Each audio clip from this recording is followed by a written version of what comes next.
राजा थे। वो राजा नित्य भगवान शिव पर बिल्व पत्र चढ़ाते थे, शिव के बड़े अनन्य भक्त थे। परंतु जिस नगरी के वो राजा थे, उस नगरी में एक शिव का और भक्त रहता था। वो भी परम भक्त था। बहुत ध्यान से सावधानी से सुनिएगा। परम भक्त थे शिव के। उनका मन होता था कि मैं भी शिव के नित्य अर्चना करूं, नित्य उन पर बिल्व पत्र चढ़ाऊं।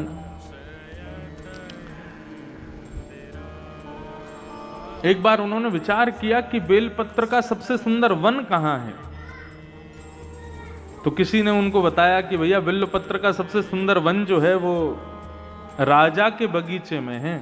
बेलपत्र चढ़ाते हैं, उनके बगीचे के बेलपत्र सबसे सुंदर हैं। बोले राजा के यहां से बेलपत्र कैसे लिया जाए, क्योंकि वैष्णवों की तो उस व्यक्ति के मन में आता था कि राजा के बगीचे के बेलपत्र चढ़ाया करूं मैं शिव को, तो मेरी सेवा, उससे मैं संतोष मुझे मिलेगा। लेकिन कैसे करूं, इतने सैनिक रहते हैं, इतने सब कुछ रहते हैं। तो उसने मन में विचार किया कि मैं शिव महिम्न स्तोत्र का पाठ करूंगा और इसका पाठ करके अपनी दैवी शक्ति को प्रकट करूंगा। और परिणाम यह हुआ कि शिव महिम्न स्तोत्र का इतना पाठ किया गंगा जल में खड़े होकर के कि उसको अदृश्य होने की शक्ति प्राप्त हो गई। वो जब चाहता तब अदृश्य हो जाता। और उसने उस अदृश्य होने की शक्ति का प्रयोग कहां किया? और राजा के बगीचे में जाते और बगीचे में जाके बेलपत्र तोड़ते। जैसे ही सैनिक उसको देखते, सैनिक उसको पकड़ने के लिए आते, तुरंत अदृश्य हो जाता और बेलपत्र लेकर के चला जाता, जाकर के भगवान शिव पर चढ़ा देता।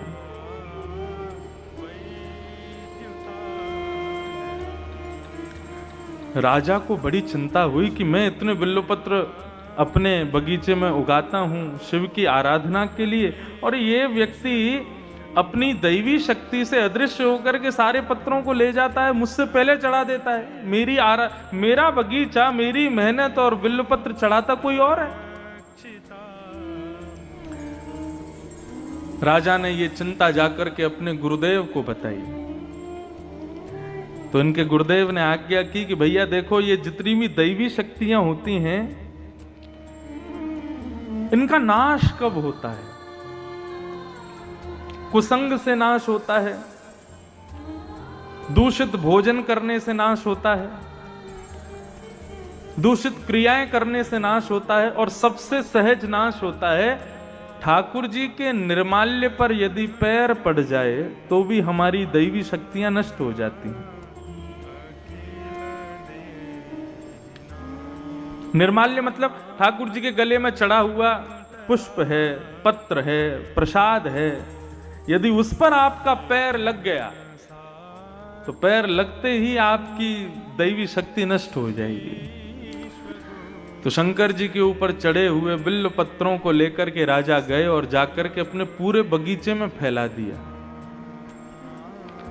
अर्धरात्रि का समय होगा, जब वो अर्धरात्रि का समय नित्य की सेवा के लिए बिल्व पत्र तोड़ने के लिए जैसे ही बगीचे में उसने प्रवेश किया, उसको पता नहीं था, शिव पर चढ़े हुए निर्माल्य पर जैसे ही चरण रखा, उसकी अदृश्य होने की शक्ति नष्ट हो गई। उसको पता नहीं था अभी तक। वो तो दिखाते हुए जाता था, जब सैनिक पकड़ने आते थे तब अदृश्य होता था। आज बिल्वपत्र तोड़ने लगा, सैनिक जैसे ही तलवार लेकर के उसको पकड़ने के लिए जाने लगे, उसने जैसे ही अदृश्य होना चाहा, लेकिन आज वो अदृश्य नहीं हो पाया और सैनिकों ने उसको पकड़, सैनिकों ने राजा को बता दिया, बोले कि आज हमने उसको बंदी बना लिया है, पकड़ लिया है। राजा उसको मारने के लिए जैसे ही समीप आने लगे, उस भक्त ने नेत्र बंद करके महादेव का स्मरण किया और स्मरण करते हुए कहने लगा, हे महादेव, मानता हूं कि मैंने चोरी की है, लेकिन किसकी की? पत्र की है। किस लिए की? आपकी आराधना के लिए की है। यदि इससे किसी की संपत्ति नष्ट हुई हो, इससे किसी की आराधना नष्ट हुई हो तो मैं क्षमा मांगता हूं, लेकिन नाथ मैंने तो केवल आपकी सेवा के लिए इस कार्य को किया था, आप मुझ पर कृपा करो। और नेत्र बंद करके महादेव का स्मरण करते हुए वहीं खड़े खड़े शिव महिम्न स्तोत्र का गान करना प्रारंभ किया। गान करते करते करते करते करते जैसे ही महिम्न स्तोत्र विराम हुआ, राजा ने जाकर के अपनी तलवार से उस पर प्रहार करना चाहा। स्तुति का विराम होते ही उसकी जो अदृश्य होने की शक्ति थी वो पुनः प्रकट हो गई और वो वहां से अदृश्य होकर के महादेव के पास चला गया।